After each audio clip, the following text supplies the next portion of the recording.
स्वागत है आपका हमारे चैनल पर। और मैं फिर हाजिर हूँ आपके पास एक बहुत ही महत्वपूर्ण टॉपिक लेकर।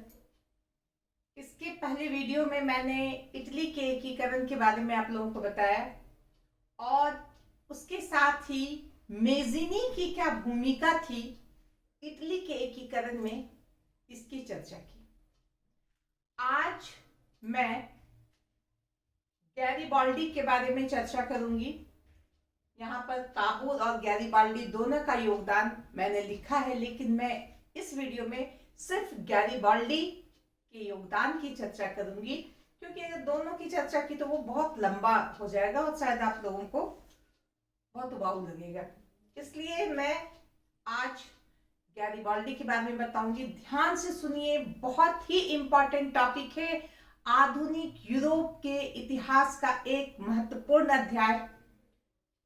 इसे आप प्रतियोगी परीक्षाओं के लिए इससे फायदा उठा सकते हैं। अपने कोर्स में जो अगर आपका है तो उसमें आप फायदा उठा सकते हैं। देखिए, बहुत ही इंटरेस्टिंग चैप्टर है। जैसा कि मैंने बताया कि इटली बहुत सारे भागों में बटा हुआ था और कुछ देशभक्त आए जिनकी इच्छा हुई कि इटली को एक किया जाए।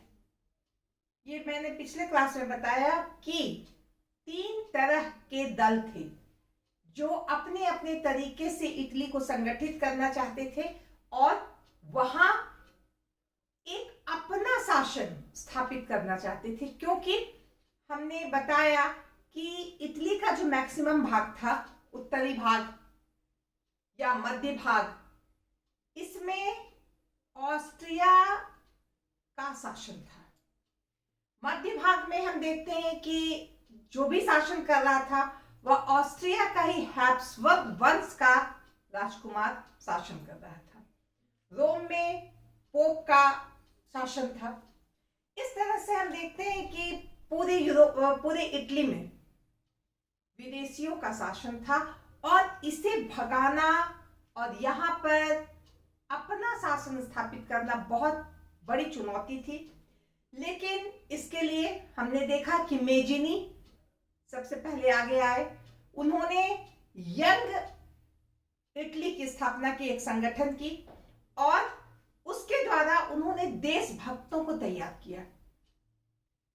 ये देशभक्त सेना जो थी वह वीर, साहसी, राष्ट्रीय भावना से ओतप्रोत थी और इनका विचार बहुत ही अच्छा था। अराजक प्रवृत्ति इनमें नहीं दी गई थी, जिससे बहुत अधिक संख्या में नवयुवक इस संगठन से जुड़ने लगे थे। तरुण इटली, यंग इटली, जिसकी स्थापना फ्रांस में हुई थी और मेजिनी ने की थी। वो मेजिनी गणतंत्र का समर्थक था। वो चाहता था कि इटली एक हो जाए और यहाँ पूर्ण गणतंत्र की स्थापना हो, बिल्कुल गणतंत्रात्मक सरकार हो। जबकि दूसरा दल जो था वह चाहता था पोप के अध्यक्षता में सरकार बने। तीसरा जो दल था वह चाहता था सार्डिनिया पीडमोंट की अध्यक्षता में इटली एक हो और उसी के अनुसार शासन चले। तो आज हम बात करेंगे गैरिबाल्डी की। इसके बारे में जानना है कि ये इनका जन्म जो है 1807 ईस्वी में हुआ था। नीस नामक स्थान पे, नीस इटली का ही स्थान था। शुरू से ही ये सैनिक प्रतिभा से भरे हुए थे, अच्छे परिवार के थे। शुरू से इन्होंने फ्रांस की क्रांति के बारे में बहुत सारी बातें सुनी थी। उनके पिताजी उन्हें बीच बीच में बताते रहते थे। उन सब घटनाओं से ये बहुत प्रभावित होते थे और उन्हें लगता था कि इटली में भी कुछ इस तरह की क्रांति होनी चाहिए जिससे हमारा देश भी स्वतंत्र हो, ऑस्ट्रिया के चंगुल से छूट जाए। तो इस तरह से उन्होंने सैनिक शिक्षा प्राप्त की। उन्हें नौसैनिक शिक्षा का भी ज्ञान था। कहने का अर्थ यह है कि वह मेजिनी के विचारों के समर्थक थे। वह भी चाहते थे कि इटली में गणतंत्रात्मक सरकार की स्थापना हो और चूंकि वह मेजिनी के समर्थक थे, तो उन्होंने यंग इटली का की सदस्यता बहुत पहले स्वीकार कर ली थी और उसने भी इस संगठन को बहुत सही तरीके से चलाने के लिए बहुत सक्रिय सदस्य के रूप में काम करते थे। इसमें अधिक से अधिक युवक जो है इनके संगठन में शामिल हो रहे थे। 1836 में क्या देखते हैं कि नाविकों के का एक विद्रोह हुआ सार्डिनिया में। ये नाविक सरकार के खिलाफ विद्रोह कर रहे थे और इस विद्रोह को गैरिबाल्डी ने प्रोत्साहित किया, उसका समर्थन किया, जिसके फलस्वरूप यह शासक के नजर में आ गया, उसे मृत्यु दंड देने की बात हुई। गैरिबाल्डी अपनी जान बचाकर भागा और 12 वर्ष तक वह एक प्रकार से निर्वासित जीवन व्यतीत किया। अपने देश को छोड़कर वह अमेरिका चला गया था और अमेरिका में वहां रह के इटली के बारे में सोचता था। साथ ही साथ वह जो अमेरिका में गृह युद्ध हो रहा था या वहां जो स्वतंत्रता संग्राम हो रहा था उसमें भी वह साथ देता था। जो क्रांतिकारी होते थे उनका साथ देता था। साथ ही साथ हम देखते हैं कि जो गृह युद्ध हो रहे थे उसमें उनका साथ तो देता ही था, वो इटली के बारे में भी पूरी खबर रखता था। इसी क्रम में उसने गुरिल्ला युद्ध नीति भी सीख ली और यह गुरिल्ला युद्ध नीति जो कि छुप करके वार करना बहुत सही तरीके से और सामने वाले विरोधियों को भगा देना, हरा देना, ये सारी बातें जो है यह गुरिल्ला युद्ध के अंतर्गत आती है। और गुरिल्ला युद्ध उन्होंने सीखा और उनका जो समर्थक था वो लाल कमीज पहनता था, इसीलिए उसके पास लाल शर्ट पार्टी भी उसे कहते हैं। तो इस तरह से लाल कमीज दल वाले जो हैं वह गैरिबाल्डी के समर्थक थे।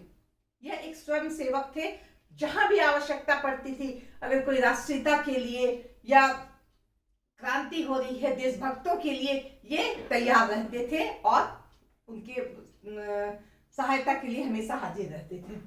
तो इस तरह 12 साल बाद ये 1848 में इटली लौटे। कब इटली लौटे? जब ऑस्ट्रिया पर सार्डिनिया का दोनों का के बीच युद्ध हो रहा था। ऐसे में इन्होंने यहाँ पहुंचे यहाँ गैरिबाल्डी, और इन्होंने जो शासक थे सार्डिनिया का उनका साथ दिया, लेकिन ऑस्ट्रिया की सेना ज्यादा मजबूत थी और सार्डिनिया हार गया और फिर इन्हें वहां से भागना पड़ा। लेकिन अब की बार वो भाग करके दक्षिण इटली की तरफ चले गए और दक्षिण इटली में उन्होंने 1849 ईस्वी में रोम जो जगह था जहां पोप का अधिकार था उस पर उन्होंने आक्रमण कर दिया। और साथ ही साथ हम क्या देखते हैं कि रोम में गणतंत्र की स्थापना कर दी। यह एक बहुत बड़ी बात थी, क्योंकि जो जिस बात के वो समर्थक थे उसको करने के लिए वो किसी भी अपनी शक्ति से, अपने बाहुबल से, अपनी प्रतिभा से वो किसी भी हद तक जा सकते थे और उन्होंने अपने उद्देश्य को पूरा किया। 1856 में एक बार उन्हें फिर से जो है यहाँ से रोम गणतंत्र से भागना पड़ा। तब जब रोम में इन्होंने गणतंत्र की स्थापना कर दी तो फ्रांस के जो राजा थे नेपोलियन थर्ड, वो पोप के समर्थक थे और उन्होंने पोप के समर्थन में वहां पर इनके ऊपर आक्रमण कर दिया।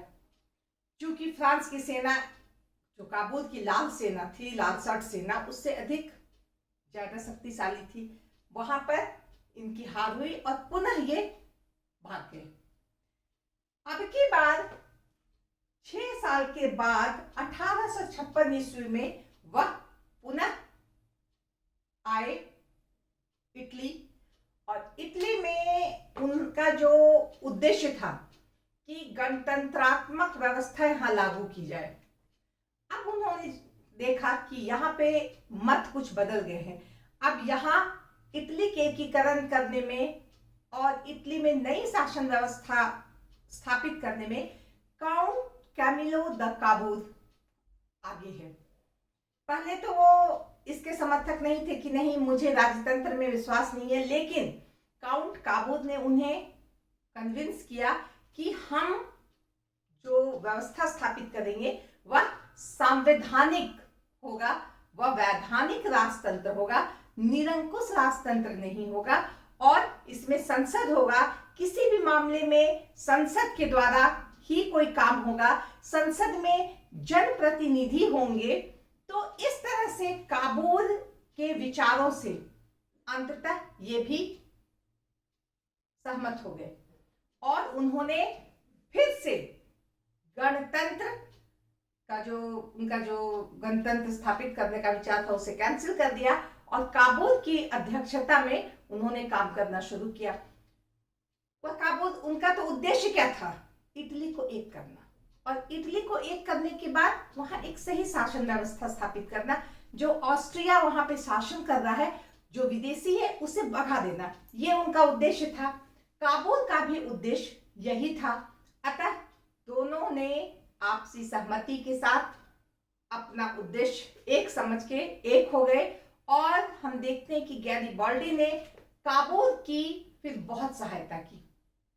उनके जो स्वयंसेवक जो संगठन था, जो लाल कुर्ती वाला दल था, या यंग इटली के जो सदस्य थे, उन सभी को गैरिबाल्डी ने कन्विंस किया कि हम लोगों को इस रास्ते को अख्तियार करना है, क्योंकि हमारा जो उद्देश्य है वह पूर्ण होना चाहिए। और अब काबूल के समर्थन में एक बहुत बड़ा जन समर्थन आ गया, क्योंकि काबूल के समर्थक तो थे ही उनके साथ, अब गैरिबाल्डी के भी सारे समर्थक काबूल के समर्थक हो गए।